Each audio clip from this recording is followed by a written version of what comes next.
پیارے دوستو السلام علیکم دوستو، حضور غوث اعظم کے نزدیک شب قدر کون سی شب میں ہوتی ہے، یہ جاننے کے لیے آج ہم ایک ویڈیو لے کر آئے ہیں حضرت سید امین القادری صاحب کا۔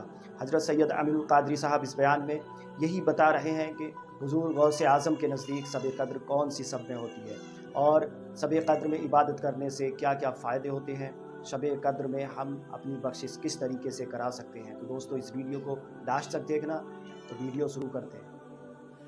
میرے آقا صلی اللہ علیہ وسلم کے پیارے دیوانوں، تو شب قدر اس لیے ہے تاکہ ہم اللہ کے بندوں کی خدمت کریں، ساتھ ہی ساتھ عبادت بھی کریں۔ اور آپ نے سنا کہ شب قدر میں اگر کوئی اتنی بھی عبادت کر لے کہ جتنی دیر بکری کا دودھ دویا جاتا ہے تو اللہ اس کی بھی مغفرت فرما دے، بلکہ جو عشاء کی نماز با جماعت پڑھ لے اور فجر کی نماز با جماعت پڑھ لے، اللہ تبارک و تعالیٰ اس کو بھی پوری رات عبادت کرنے کا ثواب عطا فرماتا ہے۔ اور کتنا ثواب عطا فرماتا ہے، 1000 مہینے سے بہتر ثواب عطا فرماتا ہے۔ لیکن یاد رکھو، اپنی گفتگو ختم کرتے ہوئے عرض کروں، شب قدر میں سب سے بڑی عبادت اللہ کی مخلوق کی خدمت کے بعد یہ ہے کہ رب کی بارگاہ میں اپنے گناہوں سے توبہ کی جائے، اللہ کی بارگاہ میں معافی طلب کی جائے، کیونکہ مغفرت بڑی چیز ہے۔ جس کو مغفرت مل گئی اس کو خیر کثیر مل گیا، اس کو بڑی نعمت مل گئی۔ اس لیے اللہ کی بارگاہ میں گڑ گڑاؤ، رو، احساس کرو کہ اللہ تبارک و تعالی ہم سب کی مغفرت فرمائے، ہم سب کی بخشش فرمائے، ہمیں نجات کا پروانہ عطا فرمائے، کیونکہ اللہ رب العزت کا اعلان ہے، سبقت رحمتی علی غضبی، کہ میری رحمت میرے غضب پر سبقت لے گئی ہے۔ اللہ رب العزت کی بارگاہ میں جب بندہ معافی طلب کرتا ہے تو اللہ اس کو صرف معافی نہیں کرتا، بلکہ اللہ رب العزت اس کے گناہوں کو بھی نیکیوں میں تبدیل فرما دیتا ہے۔ اما جان عائشہ صدیقہ نے پوچھا تھا، یا رسول اللہ، اگر مجھے شب قدر مل جائے تو میں کون سی عبادت کروں، کیا کروں؟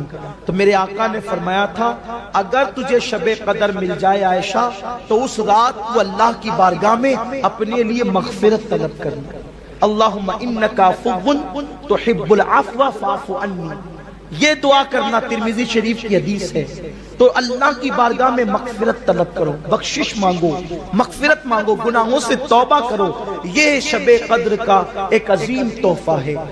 لیکن یاد رکھیں، ہمارا حال تو یہ ہے کہ لوگ شب قدر کے اندر یا تو سونے میں گزار دیتے ہیں، یا لہو و لعب میں گزار دیتے ہیں، یا عبادت سے دوری میں گزار دیتے ہیں، کچھ لوگ تو بیٹھے بیٹھے گزار دیتے ہیں۔ ایسا نہ کریں، شب قدر کا خاص خیال کریں، اور شب قدر میں کلمہ شریف کا ورد کریں، لا الہ الا اللہ کثرت سے پڑھیں، لا حول ولا قوت الا باللہ کریں۔ اب عوام بہت کنفیوز ہوتی ہے کہ شب قدر ہے کون سی رات، 21 ہے، 23 ہے، 25 ہے، 27 ہے، 29 ہے۔ اتنی آسان ہے شب قدر، اتنی آسان ہے کہ انشاءاللہ اگر آپ توجہ کریں گے تو آپ کو شب قدر کا پتہ مل جائے گا۔ کسی نے کہا 21 ہوتی ہے، کسی نے کہا 23 ہوتی ہے، کسی نے کہا 25 ہوتی ہے، کسی نے کہا 27 ہوتی ہے، کسی نے کہا 29 ہوتی ہے۔ اقوال جتنے بڑھتے جاتے ہیں لوگوں کا کنفیوژن اتنا بڑھتا جاتا ہے۔ لیکن آئیے، میرے آقا سرکار غوث الاعظم دستگیر نے جو بتایا شب قدر، میں وہ آپ کو بتا دوں۔ سرکار غوث پاک فرماتے ہیں، جس دن تو دل کی گہرائی سے اللہ کی عبادت کر، جس دن تو دل کی گہرائیوں سے، جس شب تو دل کی تہ سے اخلاص کے ساتھ اللہ کی عبادت کر، بس وہی رات تیرے لیے شب قدر۔ شب قدر کیا ہے؟ جس رات تو نے دل سے اللہ کو پکار لیا وہی تیرے لیے شب قدر ہے۔ باقی عوام کو اور معاملات میں الجھنے کی ضرورت نہیں، لوگ اتنا الجھا رہے ہیں کہ یہ ہے، یہ ہے، یہ ہے، سارے اقوال اپنی جگہ ہے۔ ارے شب قدر میں بھی دل غافل ہے تو کیا شب قدر ملی؟ سرکار غوث پاک فرماتے ہیں، جس دن تیرا دل حاضر ہے اور خلوص دل سے تو اللہ کو پکار رہا ہے، تجھے شب قدر مل گئی۔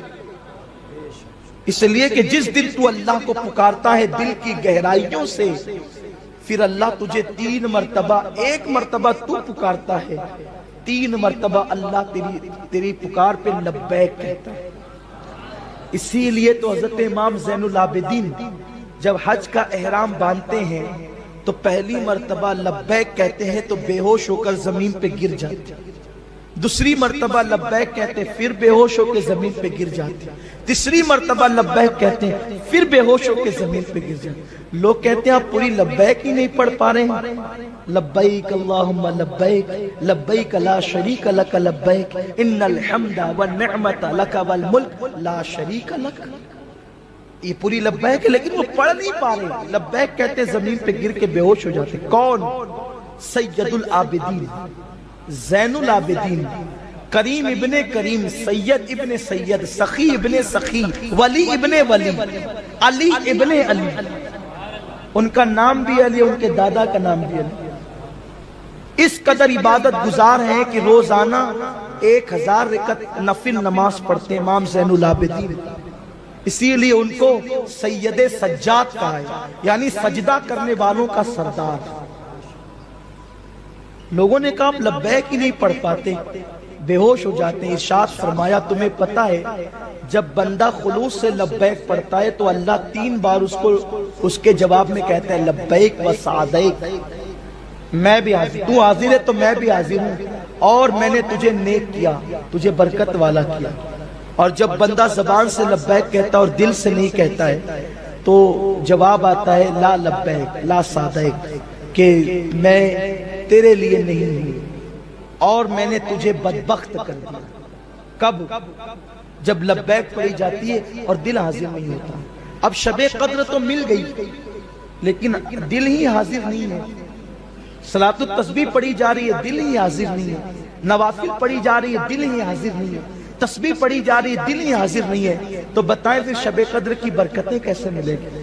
شب قدر کی برکتیں تو ان لوگوں کو نصیب ہوگی جن لوگوں کے قلوب حاضر ہے، دل حاضر ہے، جو اخلاص کے ساتھ اللہ کی عبادت کریں، جو رو رہے گڑ گڑا رہے ہیں۔ اللہ اکبر۔ میرے آقا صلی اللہ علیہ وسلم فرماتے ہیں اللہ کو تمہارا رونا بہت پسند ہے۔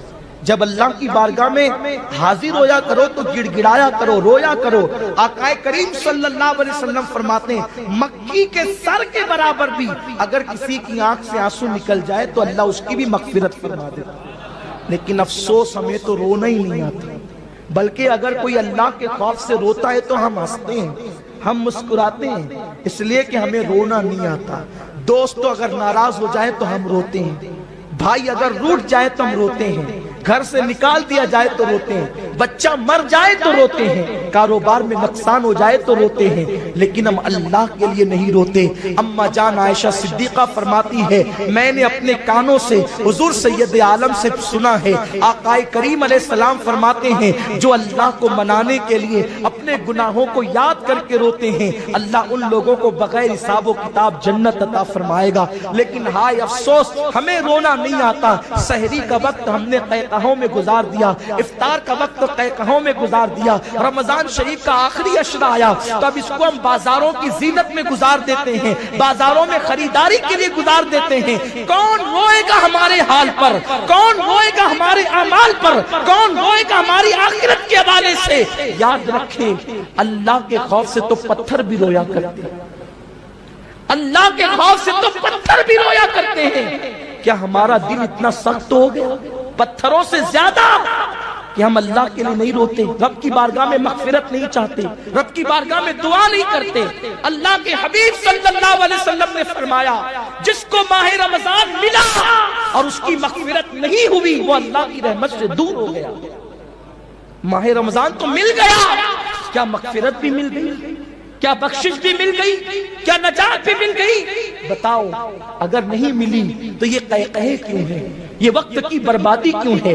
شب قدر تلاش کرنے کا شوق کیوں نہیں ہے؟ اب ہمارے پاس چند دن بچے ہیں، کاش کہ ہم اس کا احساس کر لیں، کاش کہ ہم اس کو غنیمت جان لیں، اس لیے کہ کل کا دن جمعۃ الوداع ہے، ماہ رمضان شریف کا اس سال کا آخری جمعہ ہے، پھر پتہ نہیں آئندہ سال ماہ رمضان شریف تو ضرور آئے گا، پوری رعنائیوں کے ساتھ آئے گا، پوری برکتوں کے ساتھ آئے گا، لیکن اس میں ہم رہیں گے یا نہیں رہیں گے کوئی گارنٹی نہیں۔ اس لیے کہ پچھلے سال جو تھے اس سال وہ نہیں ہے، پچھلے سال جو ہماری محفلوں کی زینت بنتے تھے اس سال وہ نہیں ہے۔ کہیں ایسا تو نہیں کہ ہم بھی نہ ہو سکیں گے، ہم بھی نہ رہ سکیں گے؟